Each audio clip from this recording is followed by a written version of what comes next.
Hello, grade 10s. Tomorrow you are writing a test, and I think that this video will help you to write it well.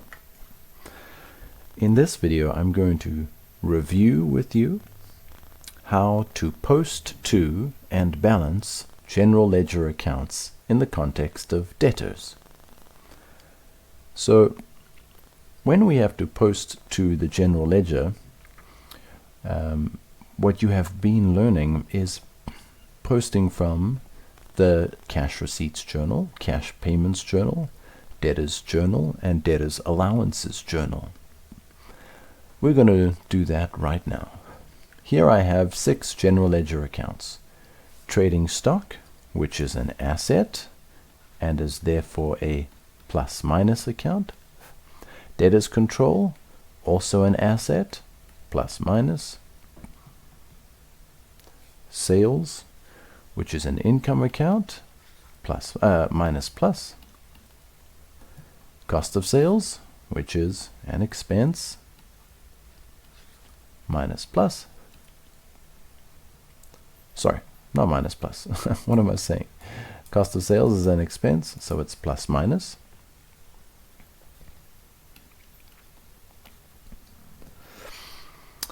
And debtors allowances, which is also an expense, plus minus. And discount allowed, another expense, plus minus. All right, seeing as we know that which sides of each account needs to hold a positive balance, we know which side must have the opening balances. So we're going to write balance brought down or total brought forward for our various accounts. Trading stock, balance brought down. I'm writing BAL, but you should write balance. And let's, in this activity, I have not got a date specifically for us to use. Let's just go back here. No, where is it now? There it is. I do not have a specific date for this activity, just some opening balances and some journal figures. So we're going to make our own date for this activity. We're going to make it, let's say, March. So it'll be 2024, March, and this will be the first because it's the opening balance. Let's do the same for all our accounts. Debtors control, 2024, March 1st, balance brought down.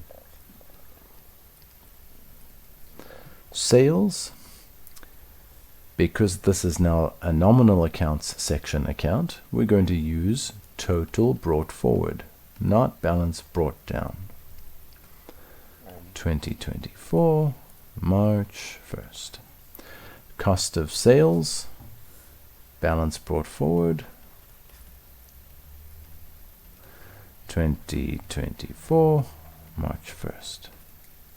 2 more. Debtors allowances,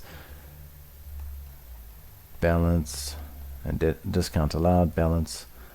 Oopsie, I made a mistake there. Let's just erase that. Balance brought forward. Oops.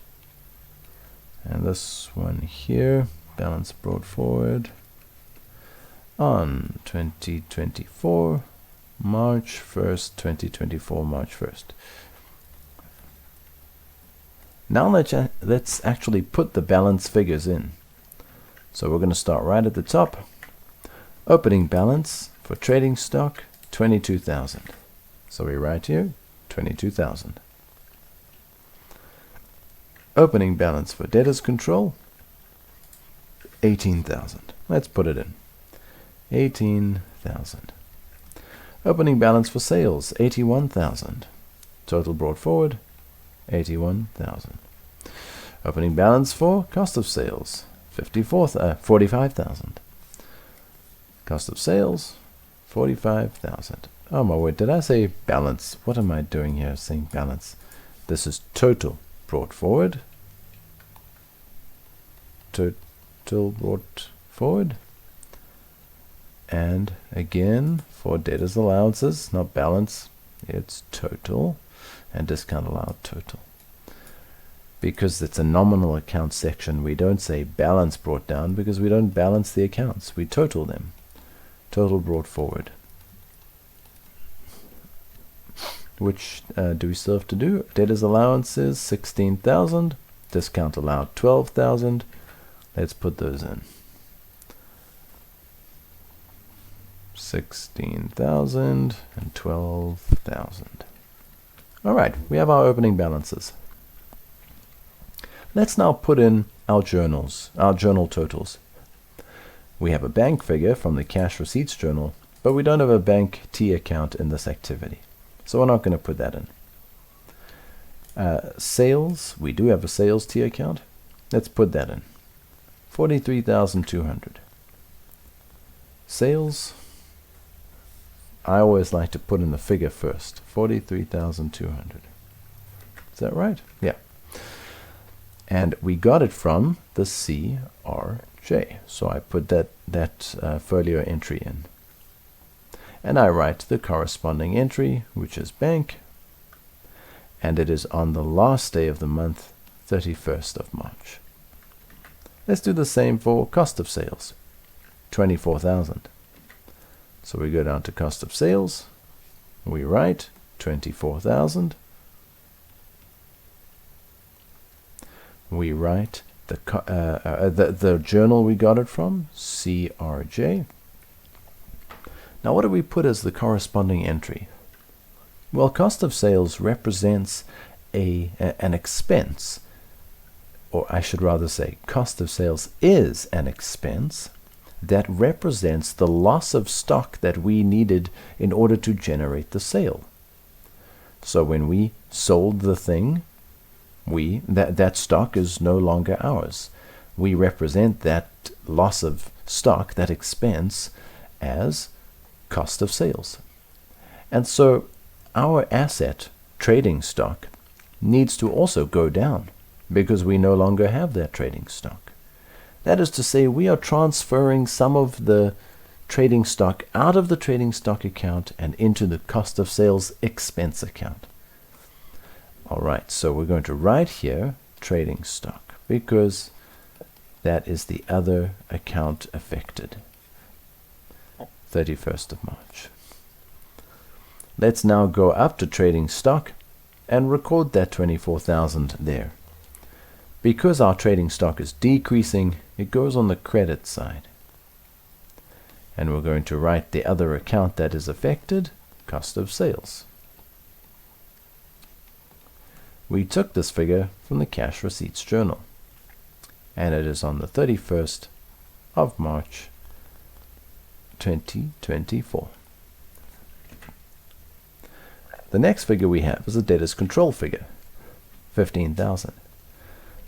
Now you will recall, hopefully, that we have in our cash receipts journal something like this. I'm going to just merge two of these together. You will have something that looks like this. It'll say debtors control, and under debtors control, debtors control, I just want to center it.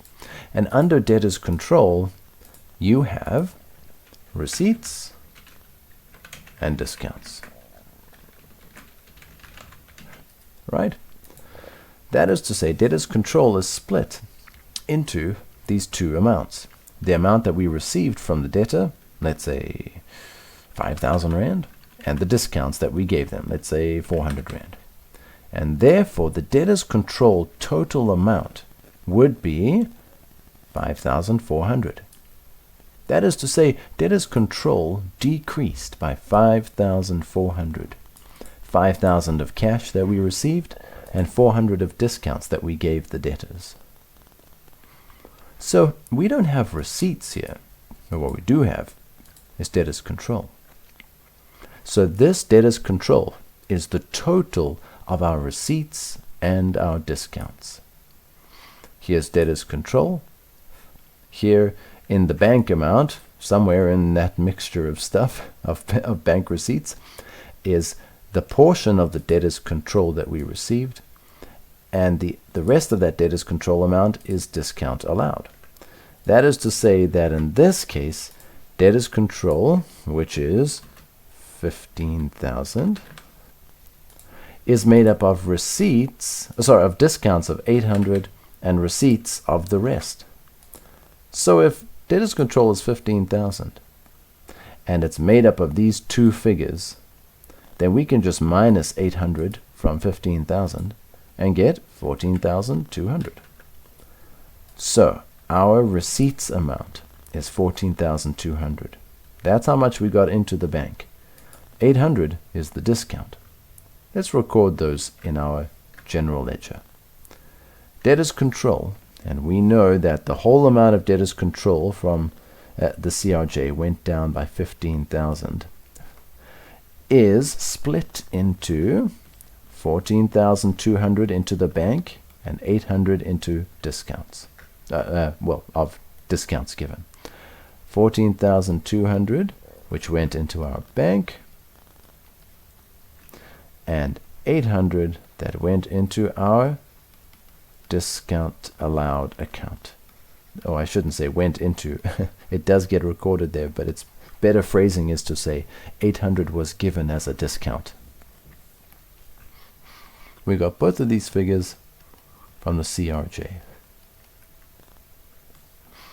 They are on we got the figures as of the 31st of March 2024.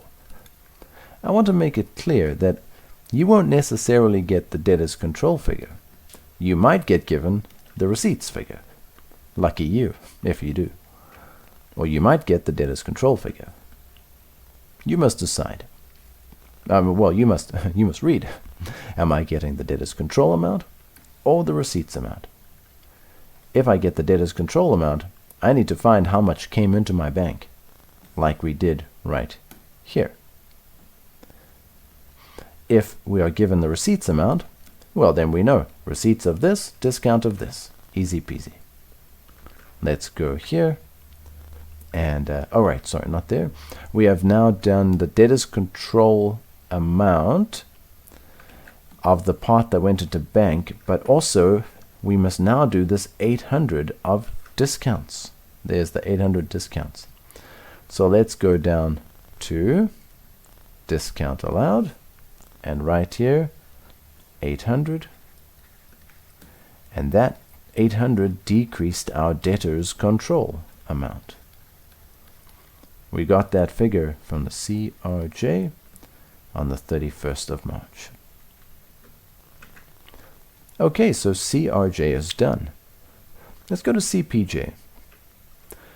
We have a payment of we have payments of 21,000. But remember, we're not doing a bank T account today. Our trading stock, when we had these, from our cash payments journal, we see that we bought trading stock of 15,000. That is going to increase our trading stock amount, so it goes on the debit side, 15,000. And we find that figure in the CPJ. And the corresponding account was bank, because that's where the money came from to pay for the stock on the 31st of the month.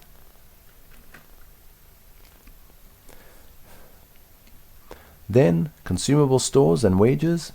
Well, we don't have those T accounts to do in this activity, so we're going to so we are finished with the CPJ. Let's now go down to the DJ, the debtors journal. We have sales of 25,200 that we made to debtors. That is credit sales of 25,200. Credit sales go on the sales increase on the credit side. How much was it? 25,200. So we write that here. The journal we got it from was the DJ. The other account that is affected is not bank, because these are not cash sales. They're credit sales. So it's debtors control. We don't have to write 31 again, because we already wrote it over here. Now that we've recorded debtors control, the sales figure of 25,200, we also need to record it in our debtors control account, because this sale of these sales of 25,200 on credit will increase our debtors control figure. That is, our debtors owe us 25,200 more. So we're going to write on the debit side, because it's an asset, 25,200 Rand. It goes. We got the figure from the debtors journal. The corresponding account was sales, and it was on the 31st of March that we got that figure. How about cost of sales? Cost of sales represents the loss of stock that was necessary to generate the sale, 14,000 Rand. So we put 14,000 Rand on the debit side of this expense account. We got it from the debtors journal.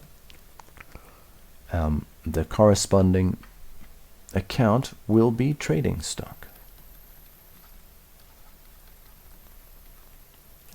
And because we have this decrease in trading stock, we go to the trading stock asset account and we decrease it by 14,000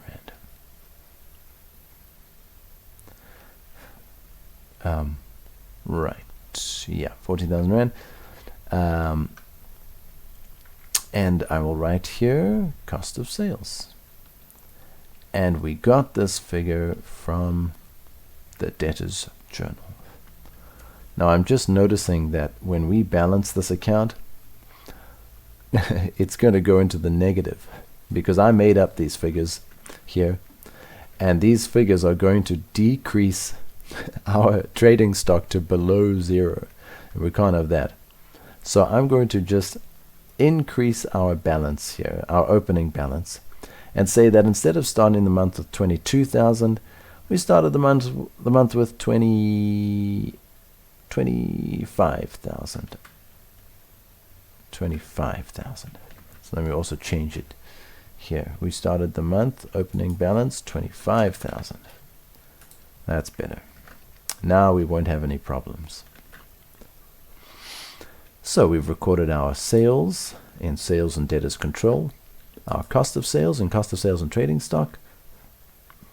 Now we're going to do debtors. We're going to deal with the debtors allowances journal. Debtors allowances, we have a figure of 3,600. So let's go and put that right into debtors allowances. 3,600 on the debit side of this expense account. We got this from the DAJ. And the other account that's affected is debtors control, because debtors allowances has the effect of decreasing our debtors control amount. That is, decreasing how much our debtors owe us. So we write here debtors control. And we got this figure on the 31st of the month. Because we know that our debtors control is being affected, we have to go back up to our debtors control account and put that figure in there. There's the decrease in our debtors control account, which we got from the DAJ, and we write debtors allowances.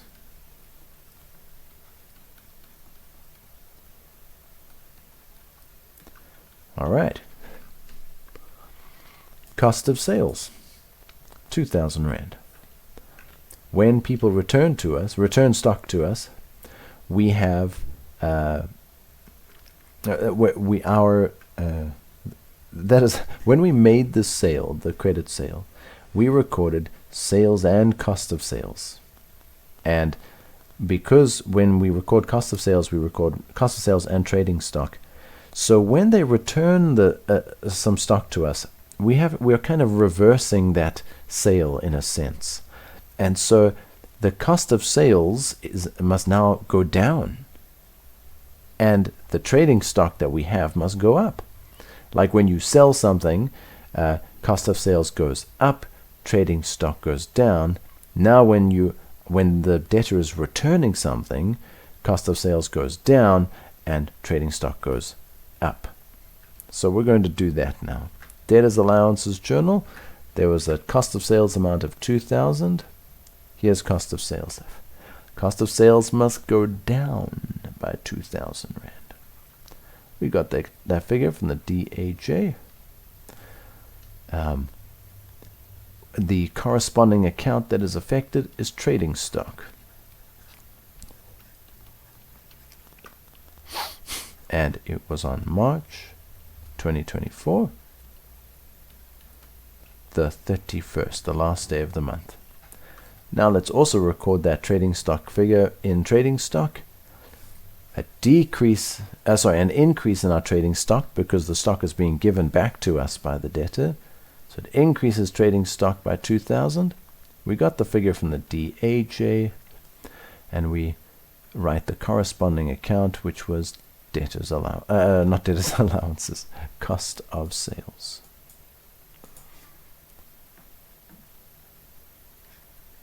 Cost of sales. All right. We have now recorded all of our totals from the journals.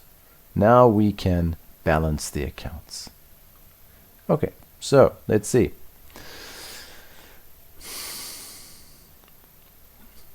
If we take a brief look at this trading stock account, at a glance we can see that the debit side is bigger than the credit side. If you can't do it at a glance, you're going to have to add up the debit side and add up the credit side and see which side is bigger. I can see just by looking briefly, the debit side will be 42,000 and the credit side will be 38,000. So debit side is bigger. So what we do is we make sure we have one gap, right? One open space on the smaller side, and then we do a double line on both sides. That is a line like this and a line like this on both sides. Now we're going to add up the bigger side, which in this case is the debit side, and it adds up to 42,000. We write that figure in between the lines on both sides like this. We then add up the smaller side, which we can see here is 20 plus 10 is 30 plus 4 is 34 plus 4 is 38. So we know that this side is 38,000. We're going to minus 38,000 from this double-lined figure, which is 42,000. And if you say 42 minus 38, you'll find that the difference is 4,000. So we're going to write 4,000 here. The difference between this and this. The difference between these two is 4,000. There it is. And we can write in the description, balance carried down, and that same figure you're going to write on the other side below the double lines. 4,000, and this time it's balance brought down. But because, for this new line here, this final line, balance brought down 4,000, you should write the first day of the next month, 1st of April. Okay? Let's do the next one. At a glance, I can see that the debit side of debtors control is bigger than the credit side. We are going to leave a gap at the bottom of the smaller side, which is the credit side, and under that gap we do our double line on both sides of the T account. Now we add up the bigger side, 38, 43, 200. So it's 43,200. And we put that on both sides. We're now going to add up the smaller side. 14,200 plus 800 is 15,000, plus 3,600 is 18,600. We minus 18,600 from 43,200. Let's do that now. I'm going to do it on the calculator app. No, not the camera app. The calculator app. So it's 43,200 minus, what is it? 18,600. And that will give us an answer, 24,600. So we write 24,600. And down here, 24,600. This one is balance carried down, and the other one is balance brought down with a date of 1st of next month, April. All right, so we have balanced our 2 balance sheet section accounts. Now let's go to our nominal sheet section, nominal accounts section accounts.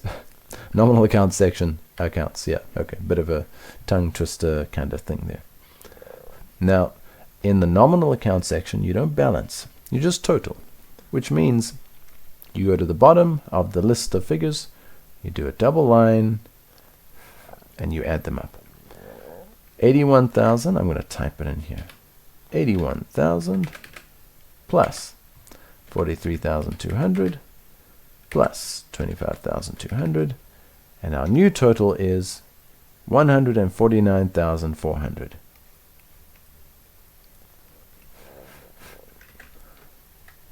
All right. Now we're going to go down to cost of sales. Now, cost of sales does have stuff on both sides. What you're going to do is draw a double line at the bottom of the bigger side, which with expenses will always be the debit side. You're going to add up the figures on the debit side, and you're going to minus the figure from the credit side. So in this case, we have 45 plus 24, which is 69, plus 14, which is 83, minus the 2,000 from the other side, which is 81,000. And that's it. Let's go down to debtors allowances. We're going to draw our double line like this. 16,000 plus 3,600 is 19,600. And finally, discount allowed, 12,000 plus 800, double line, 12,800. And that's it. You have now balanced and totaled all of your accounts. I want to make something clear. When you balance accounts, you have to write balance carried down, and on the next line, balance brought down with the new date. When you are totaling accounts, you don't have to write anything like balance brought total brought forward. You just do the double line and you write the figure. Double line, write the figure. No need to write total brought forward. Okay. Well, I hope that was helpful. Good luck for your test tomorrow. Good night.